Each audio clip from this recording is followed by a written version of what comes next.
सावधान ओडिशा रे आपण मानक स्वागत। आज हूँ 31 मार्च रविवार। चलतु देखने देश विदेशर 15टी बड़ खबर। Number 1 state bank of India देशर 40 कोटी अधिक लोक एक बड़ झटका देती। मुद्रास्फीति सह संघर्ष कर साधारण जनता को बर्तमान एसबीआई रो गोटे सेवा व्यवहार करने पूर्व अपेक्षा 75 टंका अधिक खर्च करने को पड़ो। एप्रिल 1 2024 नूतन चार्ज प्रযোज्य होब, अर्थात बर्तमान आपण को रिलीफ मात्र 4 दिन बाकी अच्छी। स्टेट बैंक ऑफ इंडिया घोषणा कर केतेक एटीएम कम डेबिट कार्ड उपर वार्षिक रक्षाबेक्षण देय पूर्व तुलन में 75 टंका अधिक होब। यार अर्थ होउछि बैंक किछि डेबिट कार्ड रखा बर्तमान पूर्व अपेक्षा आपण को अधिक खर्च करने को जाउछि। नंबर 2 सरकार जबरदस्त योजना सीधा खाता को आसो 31,000 सब्सिडी। प्राय 2 ରୁ 3 मास तले प्रधानमंत्री सूर्यघर योजना पीएम नरेंद्र मोदी घोषणा करते, जहाँपर लोक मैंने योजना निरंतर आवेदन करुँच। योजना अधीन देश में 1 कोटी घरे सौर पैनल स्थापन प्रस्तुति चली। सरकार कहते जे 1 कोटी परिवार को प्रति मासरे 300 यूनिट मागणा विद्युत दिज्व।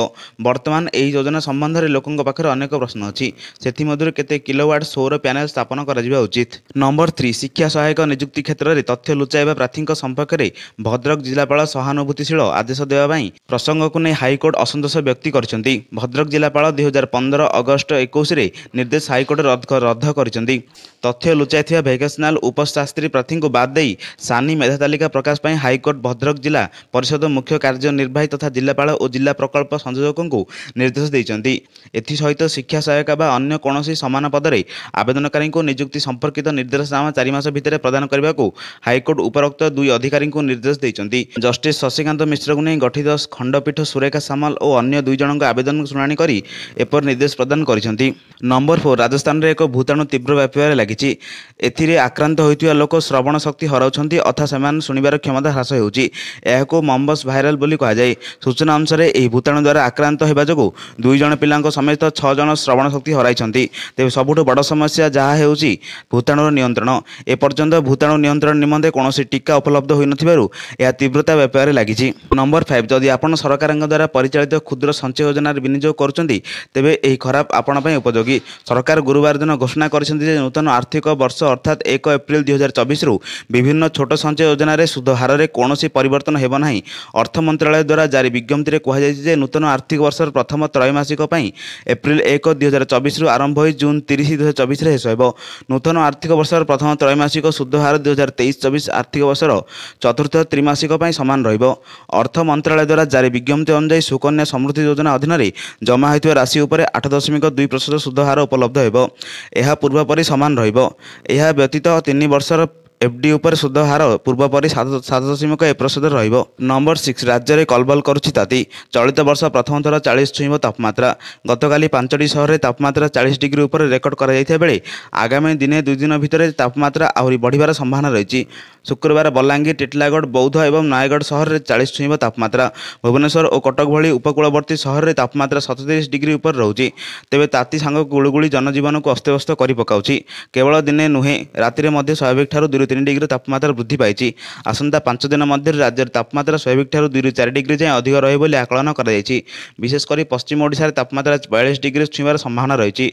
सेपटे 24 घंटा भितर उत्तर ओडिशा 7ଟି जिले 1 ରୁ 2ଟି स्थान में कालबैशाखी वर्षा होबार संभावना रही। नंबर 7 पान आधार डेबिट संबंध में बड़ परिवर्तन होगा जाउछि। कैलेंडर 1 एप्रिल 2024 बदलिया मात्रे सरकार एक नुआ व्यवसाय वर्षर आगमन घोषणा करछंती। एथर अनेक गुरुत्वपूर्ण आर्थिक समस्या लागू होगा जाउछि। टिकस नीति में फास्टैग प्रोटोकॉल गुड़िकरे आसुवा परिवर्तन गुड़िक व्यक्ति और व्यवसाय उपर मध्य गभीर प्रभाव पकाइब। नंबर 8 दिन को दिन सुना दर बढ़िबार लगी। चलित मासरे भारत में बजार में 10 ग्राम सुना मूल्य 4 ରୁ 5 हजार टंका को वृद्धि पाई। भुवनेश्वर मार्च 1 ରୁ 22 क्यारेट सुना दर 10 ग्राम पिछा 58,230 टंका रही बेले यह क्रमागत भाव वृद्धि पाई बुधवार दिन 62,342 टंकार पहुंची। नंबर 9 एप्रिल 4 ରୁ आरंभ होइछि जुग्म प्रवेशिका परीक्षा जेई मेन। देश में 319ଟି सहर में परीक्षा केन्द्र रही बेले देश बाहर 22ଟି सहर में परीक्षा केन्द्र रही। एप्रिल 4 ରୁ जुग्म प्रवेशिका परीक्षा 2024 सेसन 2 आरंभ होब। एप्रिल 4 ରୁ जेई मेन परीक्षा आरंभ होगाकु वेबसाइट रे आवेदनकारी आडमिट कार्ड सह से परीक्षा केन्द्र तालिका उपलब्ध होउछि। जुग्म प्रवेशिका परीक्षा 2024 सेसन 2 एप्रिल 4 आरंभ होइतिया बेले 5, 6, 7, 8 और 9 तारिख में बीई एवं बीटेक पेपर 1 परीक्षा अनुष्ठित ହେବ। ଏହି ପରୀକ୍ଷାରେ ଦୁଇଟି ପର୍ଯ୍ୟାୟରେ ଅନୁଷ୍ଠିତ ହେବ। ପ୍ରଥମ ସିଫ୍ଟ ସକାଳ 9ଟାରୁ ମଧ୍ୟାହ୍ନ 12ଟା ପର୍ଯ୍ୟନ୍ତ ହେବ ଏବଂ ଦ୍ୱିତୀୟ ସିଫ୍ଟ ଅପରାହ୍ନ 3ଟାରୁ ସନ୍ଧ୍ୟା 6ଟା ପର୍ଯ୍ୟନ୍ତ ହେବ। ଆଉ ମାତ୍ର କିଛି ଦିନ ବ୍ୟବଧାନ ଥିବାରୁ ପରୀକ୍ଷାର୍ଥୀମାନେ ପରୀକ୍ଷା ପାଇଁ ପ୍ରସ୍ତୁତ ଜାରି ରଖିଛନ୍ତି। ପରୀକ୍ଷାର୍ଥୀ ନିଜର ଆପ୍ଲିକେସନ ନମ୍ବର ଏବଂ ଜନ୍ମ ତାରିଖ ଦେଇ NTA ୱେବସାଇଟ୍ jeimain.nta.ac.in ରେ ଯାଇ ଜେଇମେନ୍ ପରୀକ୍ଷା ଦେଇ ଆଡମିଟ୍ କାର୍ଡ ଡାଉନଲୋଡ୍ କରିପାରିବେ। ନମ୍ବର 10 ପ୍ରଧାନମନ୍ତ୍ରୀ ନରେନ୍ଦ୍ର ମୋଦି 2015ରେ ପ୍ରଧାନମନ୍ତ୍ରୀ ମୁଦ୍ରା ଯୋଜନା ଆରମ୍ଭ କରିଥିଲେ।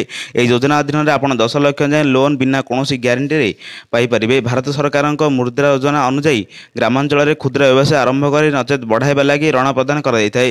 ଯଦି ଆପଣ ନିଜର ବ୍ୟବସାୟ କରିବାକୁ ଚାହୁଁଛନ୍ତି ତେବେ ଏହି ଯୋଜନାର ଲାଭ ଉଠାଇ ପାରିବେ। ଏହା ଅଧୀନରେ 3 କାଟାଗୋରୀ ଅନୁଯାୟୀ ଋଣ ମିଳିଥାଏ। ପ୍ରଥମଟି ଶିଶୁ ଲୋନ୍, କିଶୋର ଲୋନ୍ ଏବଂ ତରୁଣ ଲୋନ୍। ଶିଶୁ ଲୋନ୍ ଅନୁଯାୟୀ ଆପଣ 50,000 ଟଙ୍କା ମିଳିଥାଏ। କିଶୋର ଲୋନ୍ ଅଧୀନରେ 50,000ରୁ 5 ଲକ୍ଷ ଯାଏଁ ଟଙ୍କା ମିଳିଥାଏ। ସେହିଭଳି ତରୁଣ ଲୋନ୍ ନେଲେ 5 ଲକ୍ଷରୁ 10 ଲକ୍ଷ ଯାଏଁ ଟଙ୍କା ବିନା ଗ୍ୟାରେଣ୍ଟିରେ ମିଳିଥାଏ। ନମ୍ବର 11 ଆଜି ପୁରୀ ଶ୍ରୀମନ୍ଦିରରେ ପଶ୍ଚିମ ଦ୍ୱାର ପଟେ ଭକ୍ତଙ୍କ ପ୍ରବଳ ଭିଡ଼ ଦେଖିବାକୁ ମିଳିଛି। ପ୍ରଚଣ୍ଡ ଖରା ତାତିରେ ଲମ୍ବା ଲାଇନରେ ଠିଆ ହୋଇ ହନ୍ତସନ୍ତ ହେଉଛନ୍ତି ଭକ୍ତ। ଆଜି ପ୍ରଚଣ୍ଡ ତାତି ଯୋଗୁଁ ବଡ଼ଦାଣ୍ଡରେ ଚାଲି ଯିବା ଶ୍ରଦ୍ଧାଳୁଙ୍କ ପାଇଁ କଷ୍ଟକର ହୋଇପଡ଼ିଥିଲା, ଯେଉଁଥିରେ ପଶ୍ଚିମ ଦ୍ୱାର ପଟେ ଭିଡ଼ ଲଗାଇଥିଲେ ଭକ୍ତ। ଏହାପରେ ସେଠାରେ ଘଣ୍ଟା ଘଣ୍ଟା ଧରି ଲାଇନରେ ଛିଡ଼ା ହେବାକୁ ପଡ଼ିଛି।